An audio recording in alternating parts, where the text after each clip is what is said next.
बिटको रुग्णालयातून रुग्ण महिलेचा मोबाईल चोरी. अल्पवयीन मुलीला अश्लील मेसेज पाठवणाऱ्याला नागरिकांचा चोप.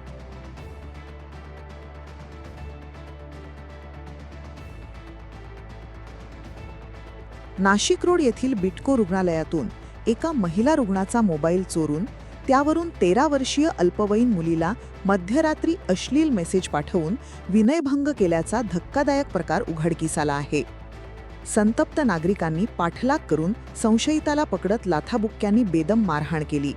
या प्रकरणी नाशिक रोड पोलीस ठाण्यात गुन्हा दाखल करण्यात आला असून पोलिसांनी मोहम्मद मुईद्दीन सय्यद वय 21 राहणार गाडगे महाराज पुतळ्याजवळ विहित गाव नाशिक रोड याला अटक केली आहे. पीडित मुलीच्या 47 वर्षीय रिक्षाचालक वडिलांनी या प्रकरणी फिर्याद दिली आहे.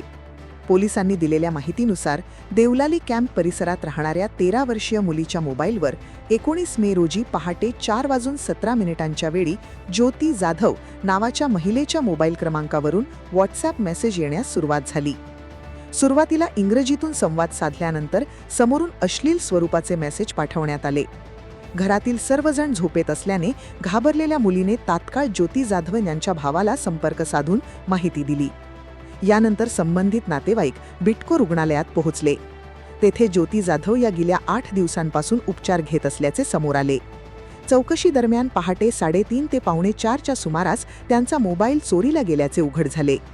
तसेच बाजूच्या बेडवरील दुसऱ्या एका महिलेच्या मोबाईलवरूनही त्याच प्रकारचे अश्लील मेसेज पाठवण्यात आल्याचे निदर्शनास आले.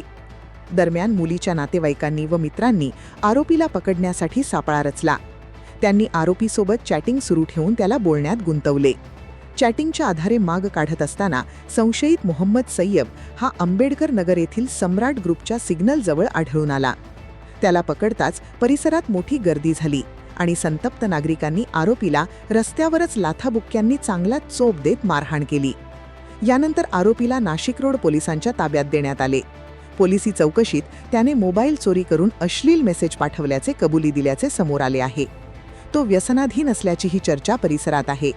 या प्रकरणी आरोपीविरुद्ध भारतीय न्याय संहिता तसेच बालकांचे लैंगिक अपराधांपासून संरक्षण कायदा कलम 12 अन्वये गुन्हा दाखल करण्यात आला असून पोलीस उपनिरीक्षक माळी पुढील तपास करत आहे. Bureau report, blue star news, Nashik.